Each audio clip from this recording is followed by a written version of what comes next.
kuat lagi. Selamat datang ke Fakulti Kaki Lima, di mana korang boleh lepak-lepak, chill-chill, santai-santai. Sambil-sambil tu kita nak berdiskusi mengenai teori muzik. Mantap.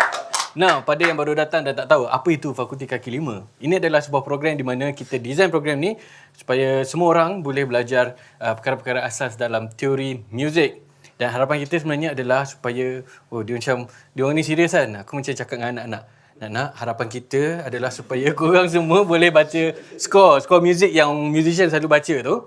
Atau at least korang boleh baca block chord ataupun chord chart ataupun benda yang penting yang kita panggil sebagai lead sheets.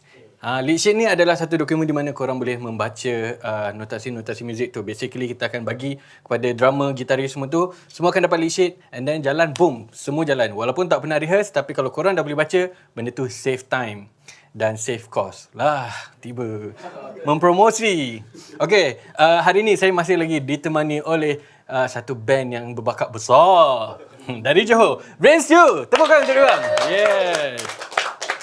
Now guys, kalau korang ada soalan anytime masa kita tengah mengajar, korang boleh tanya je. Just ambil mic, stop. Nak tanya gini. Dan kalau korang yang tengok dekat YouTube, korang tulis di ruangan komen so that nanti one day kita boleh jawab segala persoalan di minda korang tu. Okay? Sebelum tu, saya nak kena bagi tahu juga satu benda. Kalau korang ada post apa-apa yang berkaitan dengan Fakulti Kaki Lima, jangan lupa untuk menggunakan hashtag Fakulti Kaki Lima. Macam Power Rangers. Okey, gunakan hashtag tu supaya semua orang pun nanti boleh jumpa kita punya komuniti ni lah, segala benda yang kita belajar ataupun kita diskusi. Now, hari ni kita akan sambung bahagian yang ketiga untuk topik dynamic. So kalau korang belum tengok episod-episod yang sebelum ni, mungkin akan susah korang nak faham yang kali ni. So make sure korang tengok 2 episod yang sebelum ni sebab dia bersambung. Dynamic bahagian 1, bahagian 2 dan hari ni bahagian yang ketiga. Okay, so banyak dah persoalan yang kita ada. Ini pun daripada kita punya sesi yang sebelum ni, episod yang sebelum ni. So kita dah belajar mengenai level-level kuat ataupun perlahan sesuatu bunyi tu. Dia sederhana kuat ke, sederhana perlahan ke. Semua ada nama-namanya. Ini kalau tengok dah macam nama brand kereta lah apa kan. Fortissimo macam brand roti kan. So ini macam sebelum ni ada yang tanya kenapa kita menggunakan term bahasa-bahasa Itali. Saya dah explain panjang lebar pasal history. Ada sikit dalam episod yang sebelum ni. So hari ni kita nak bersambung. Sebab sebelum ni kita ada discuss pasal di mana situasinya dynamic marking yang kita buat tu dia mengejut. So kita tak nak, kadang-kadang kita tak nak dalam muzik kita dia tiba-tiba kuat, tiba-tiba perlahan. Mungkin kita nak macam tu. So it depends on korang yang berkarya. Okay? Ada masa kita nak buat yang sederhana, perlahan ke, ada masa yang kita nak buat benda tu mengejut.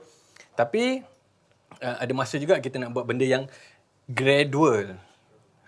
Dia macam daripada kuat nak jadi perlahan tu dia tidak mengejut tapi dia macam menurun dia punya dynamicnya tu. So hari ni kita nak belajar mengenai gradual, bukan tempo marking, dynamic marking. Padam sikit bahagian-bahagian ni. Saya tinggalkan kita punya notasi-notasi itu saja. Now, sebelum ni kita pernah discuss dalam episod yang sebelum ni. Kita cakap let's say kalau lah dynamic marking tu ada let's say. Okay. Now, kalau ada forte dekat sini, maksudnya terus kita main the whole line ni forte. In fact, kalau tak ada simbol-simbol lain yang diletakkan selepas-lepas tu, maksudnya sepanjang-panjang tu kau kena main kuat. Tapi kalau kata tiba-tiba kat sini, dia letak perlahan, piano, maksudnya 2 bar ni kau kena main dia perlahan, kuat sebab dia forte. Lepas tu kat sini tiba-tiba, perlahan. Dia agak drop kat situ dari segi dia punya level dynamic dia. Tapi kalau kita nak menggunakan simbol-simbol lain, kalau kita nak dia gradual, dia ada beberapa cara dan ada beberapa simbol. Simbol yang paling mudah sebenarnya yang senang nak tulis is kita buat macam ni. Ini daripada kuat nak makin perlahan Kalau korang pernah tengok lah. Lepas ni kan saya cadangkan korang Google apa-apa lagu yang korang nak main. Google tajuk lagu tu, lepas tu tulis kat belakang tu lead sheets. Lead sheet ejaan dia begini. Lead sheet. Lead sheet. So korang Google benda tu. InsyaAllah Dengan kuasa Tuhan korang akan jumpa benda tu dekat Google. Dia dah ada ramai orang dah buat skor-skor ni. So daripada situ korang boleh baca. Now, jangan terkejut kalau korang jumpa simbol-simbol ni. That's why kita ada this program supaya korang boleh belajar. Now, simbol ni nama dia adalah decrescendo. Bunyi dia macam Harry Potter punya spell sikit. Decrescendo. Macam tu. Tapi decrescendo sebabnya kalau simbol dia begini. Okay, let's say kalau tak ada this marking dia ada simbol begini, kita panggil dia crescendo. Crescendo. Decrescendo. Basically crescendo maksudnya makin kuat. Decrescendo makin perlahan. Okay, so dia simple. So kita maksudnya let's say lah, awak yang buat lagu ni, lepas tu awak nak macam, okay, dia menurun ni, korang nak dia makin kuat kan? So dia akan jadi, makin kuat. Begitu. Tapi kalau kata korang nak dia makin perlahan, so dia akan jadi, itu makin perlahan. Tapi biasanya kalau kita gunakan simbol crescendo ataupun decrescendo ni, kita kena bagi tahulah musician tu apa level yang kita nak. Contohnya kalau kat sini kita nak dia macam daripada kuat sampai perlahan gila. Anyway. Okay, so challenge untuk musician adalah macam mana engkau nak main 4 note ni dalam 4 kiraan ni sekata dia punya bunyi gradual dia tu. Yang itu tertakluk kepada capability seseorang pemuzik tu. That's why kita kena practice now. Practice bukan sekadar boleh main note-note yang korang main. Tapi berapa kuat dan berapa perlahan korang boleh main. Sebab kadang-kadang kita nak kena solo tapi solo tu dia nak intimate. So dia tak boleh solo tu kuat. Dia nak soft. Macam mana nak main soft tapi setiap bunyi tu clear. Clarity pada setiap note tu. Itu yang menunjukkan whether pemuzik tu professional ataupun amatur is dari segi dia punya dynamic range, dari segi dia punya tone dia, dari segi dia punya kekemasan playing dia tu. Which is include benda ni. So make sure kalau korang practice, boleh main kuat dan boleh main perlahan. And bila let's say lah awak main gitar kan, practice benda yang sama, lagu yang sama, cuba okay, practice yang this is level yang kira selesa lah untuk kita main kan. And then cuba practice kuat. Chances bila korang start untuk practice kuat, sound tu akan jadi tak sedap. So macam mana korang nak control practice bunyinya kuat tapi sound masih solid dan sedap.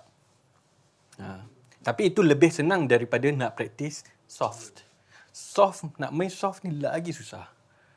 Kau penyanyi kan, nak menyanyi soft tu, kalau dia kena, selalu kita akan cakap take the risk. Dia punya menyanyi soft tu kadang-kadang sampai tak keluar suara dia. But kadang-kadang imperfection dalam persembahan tu adalah sesuatu yang, yalah macam kalau kita bercakap atas kati kan, masa nak tidur kan. Besok nak makan apa kan? Kadang-kadang kan macam ada keluar tak keluar suaranya gitu kan. So it's organic, it's human. That's why kita aim for this expression, but make sure benda tu dia tidak, apa orang kata, kita tak main dia macam robot lah. Make it organic, tak ada masalah. Kecuali kalau dalam recording, biasanya recording kita go for perfection. Tapi live show lagi human, lagi kau akan nampak, oh ini ekspresinya. So biasanya kita akan letak ni, berbalik pada sini, biasanya kita akan letak simbol marking-marking ni supaya pemuzik tu tahu, okay dia nak levelnya gini-gini. Ataupun kalau kita nak makin kuat, let's say kita daripada piano, kita nak makin kuat, but tidaklah terlalu kuat contohnya. Kita letak di simbol.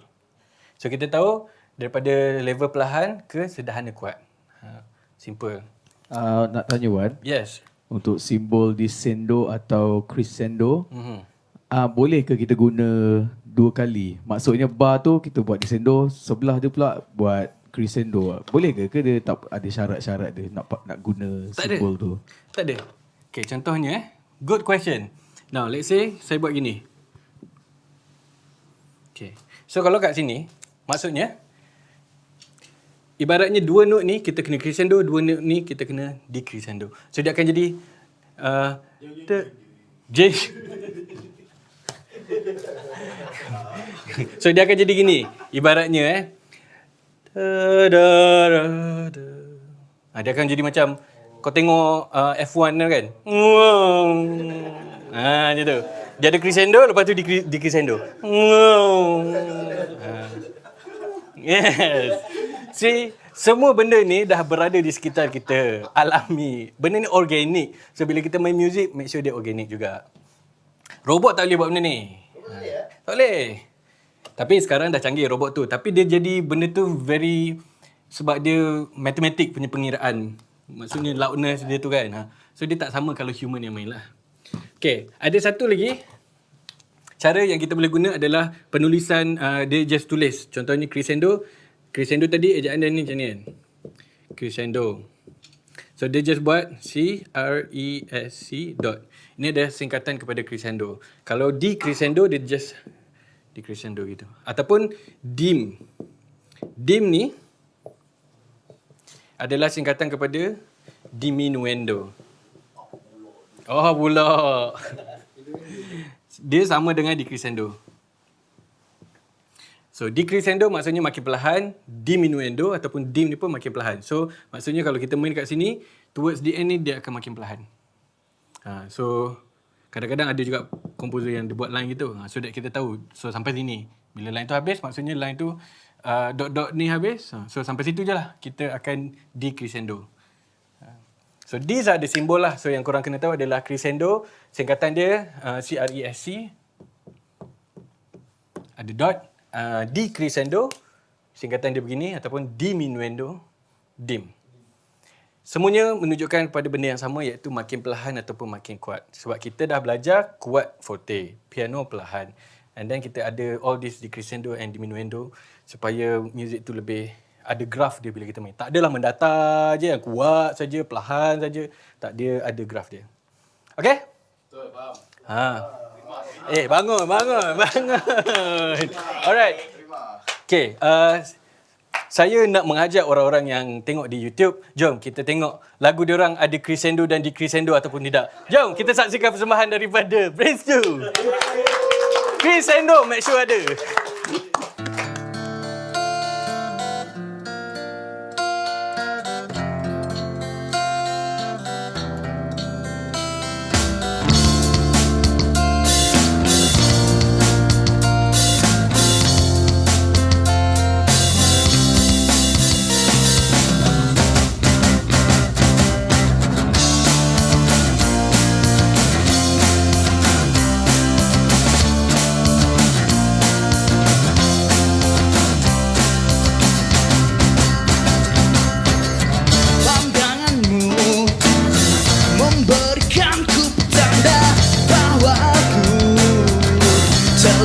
Jadi raja perasaan, di mana ia bermula perjuangan harus diteruskan. Di manakah paradigma yang selama ini ku damah? Di manakah kemuncaknya konformasi yang ku bina?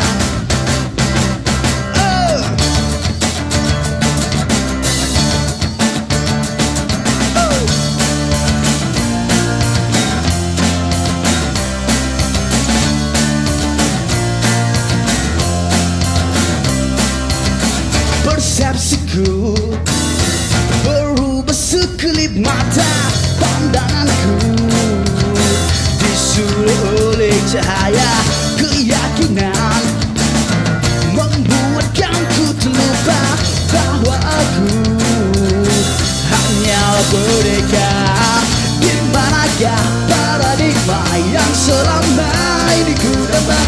Di manakah kemuncaknya konformasi yang ku bina? Di manakah paradigma yang selama ini ku dapat? Di manakah kemuncaknya konformasi yang ku bina?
kelara.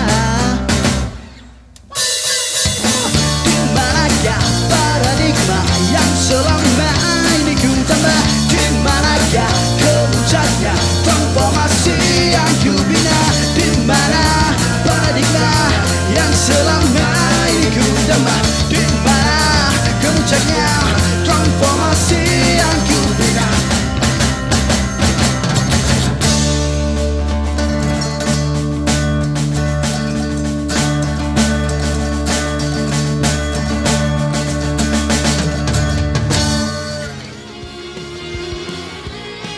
Untuk pengetahuan korang, semua modul yang kita gunakan dalam Fakulti Kaki Lima diketuai dan dipantau oleh Profesor Madya Khairil Anwar Din atau dikenali sebagai Profesor Budin daripada Universiti Malaysia Kelantan.